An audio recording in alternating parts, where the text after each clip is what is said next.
few days ago, I pulled into a Target parking lot and tapped a button on my phone. A few moments later, someone brought out a week's worth of groceries and loaded them into my trunk. I barely had to do anything, and it felt completely disconcertingly normal. I think that was the part that bothered me. Human beings have spent most of history worrying about whether they could find enough food. I can order mine from a parking space, and I was mostly thinking about where I needed to drive to next.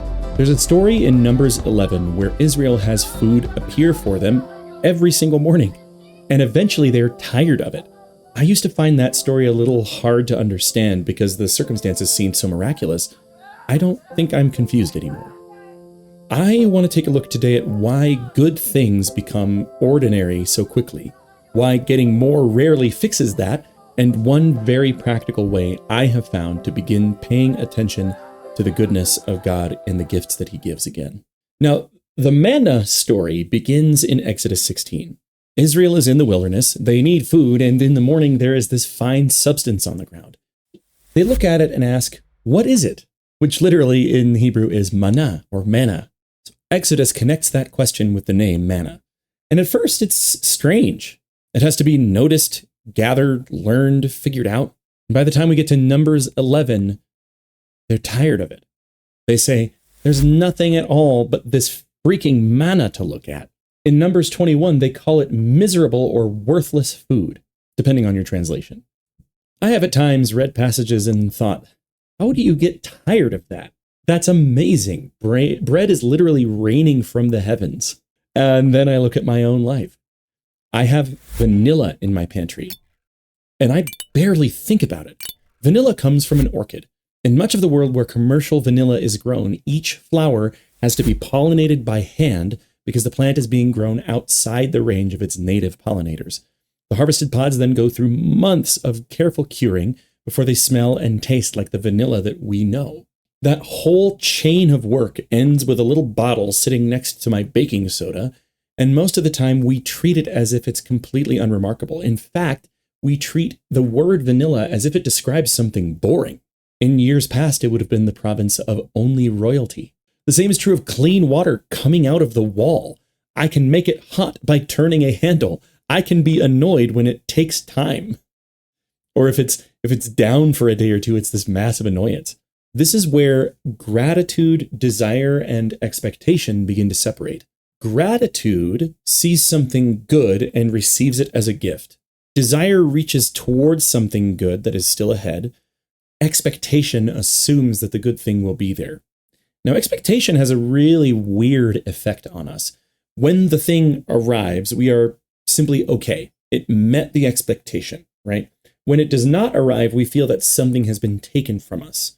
The expected gift becomes the minimum requirement for a normal day.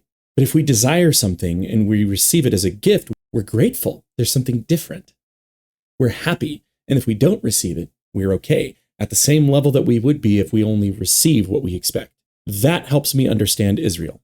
The manna had not stopped being remarkable, it had become familiar. Familiarity is a good part of life, but it can make a gift almost invisible.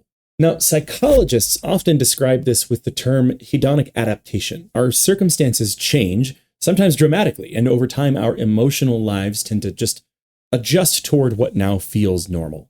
A classic 1978 study compared a small group of lottery winners with people from the same neighborhoods who had not won. The winners didn't report a clear overall happiness advantage. They also rated ordinary pleasures, things like, just talking with a friend or eating breakfast, as less enjoyable than the comparison group did. Now, that study has limits. It was small, and it doesn't prove that every good change wears off in the same way or on the same schedule, but it does put language around something that I think most of us recognize. The new car eventually just becomes the car, and maybe even the car payment. The house that we hoped for becomes, it's the house with a gutter that needs cleaning or a lawn that needs mowing. Something can remain genuinely good and, in fact, incredible. Something that other people would pray for. Maybe something that you did pray for. But it's, our awareness of its goodness fades because it becomes familiar.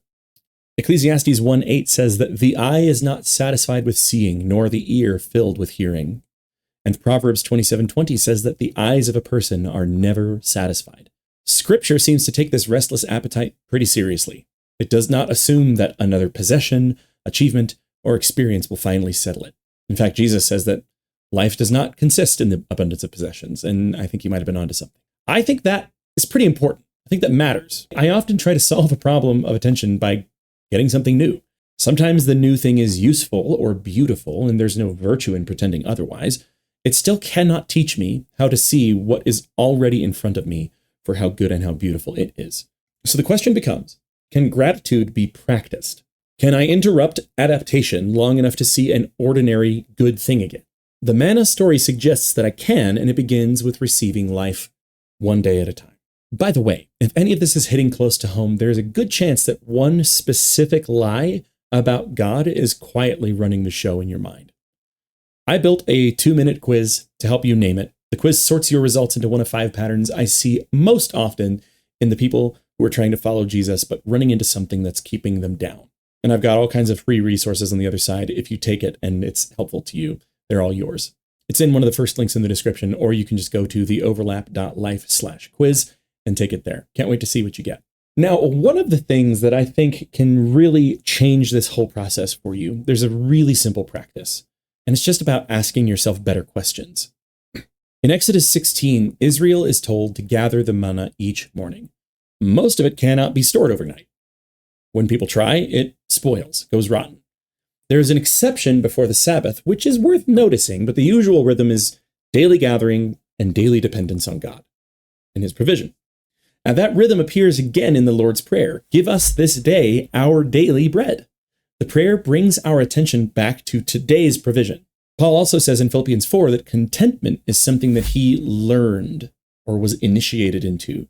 It means that contentment is something we can learn. It's something that we can practice, get better at. And the most useful practice I have found for maintaining gratitude and sort of re-enchanting myself almost with that which is good and beautiful in my life is just asking myself specific questions. I mean specific questions that make me look again. One of mine is admittedly a little strange, but what would this exact moment look like if I had no arms? If I ask that while I'm holding a cup of coffee, suddenly I notice the cup. I notice the warmth and the weight of it. If I ask it while my daughter is hugging me, I become aware of the hug in a different way. The question helps me to imagine the absence of something long enough to recognize its presence, so that I don't take my own arms that function and have hands at the end of them for granted again. Others call this negative visualization. The point is to imagine losing something that you value briefly and intentionally, so familiarity would not erase your appreciation of it, and you just come to expect it as something taken for granted. Other questions can work too. Like, how did this get here? Here I have a water bottle with all kinds of stickers on it. This is a pretty remarkable thing that was engineered for me, isn't it? I couldn't make this by myself. It doesn't really matter how much time you give me. I'm not going to be able to manufacture a bottle. Or the computer that I'm using to record this video on. Such an unbelievably complicated symphony of things had to take place in order to bring me a machine by which I can record videos. There's more to it than just the computer itself, too. There's other monitors. There's this camera. There's a microphone just off the frame right here that captures my voice. Then there's internet that I use that's wired into this house that has air conditioning. And all of a sudden, I'm looking around myself and I'm seeing all sorts of incredible blessings. And I'm connected with how in the world is it that these things landed on my doorstep? How is it that I have a doorstep in the first place? How is it that these things exist in my space for me to be able to utilize them? Another really good example is coffee. Think about all of the hands that are touching the product in the process of producing the cup of coffee that you drink in the morning. And think about how insane it is that photosynthesis takes dirt and water and light and runs it through a plant to produce a coffee cherry, which inside has a coffee seed that turns into the beans that you and I grind and make into a cup of coffee in the morning. How insane is that? If you ask that about the vanilla again, you find an orchid, flowers that are commonly pollinated by hand in commercial production, pods harvested months later, and a long curing process before the familiar flavor develops. Other questions, like, what am I doing right now that I once prayed I would get to do? What can I notice with my senses right now? How would this ordinary thing have looked to someone living 200 years ago? Like this, my phone. And look at that. That's a place we went to go camping. How unbelievable is this? These questions, it's really important to note, are not intended to sort of gin up or manufacture gratitude. What they're intended to do is to help me pay attention, to look at things that otherwise may as well be cardboard cutouts in my environment. Psalm 34 says, "Taste and see that the Lord is good." Tasting and seeing both require my presence, and a good question can bring me back to the present moment in a way that I don't really think many other things can. So I have something I want you to try this week. Once a day, choose one totally ordinary thing and ask one really good question about it. Ask it about your coffee or your car, hot water, your work, the person sitting across from you or sitting next to you at work in the cubicle, or the other person in the maintenance bay, the people who, replace your tires, the streetlight, the sidewalk, your own garden, the glass on your windows, and ask yourself really good questions about it. You can feel free to borrow one of mine. What would this moment look like if I had no arms? How did this get here? What am I doing right now that I once prayed for the opportunity to do? And then stop quietly, silently even, long enough to receive an answer. Exodus says that when Israel first saw the manna, they asked, "What is it?" The text connects that question with the name manna. That's what it is. I love that detail. Their first response to the gift was curiosity, even if by Numbers 11 the question was gone and the manna had become something that they were tired of seeing. I suspect that is part of what's happened to me. The gifts have remained.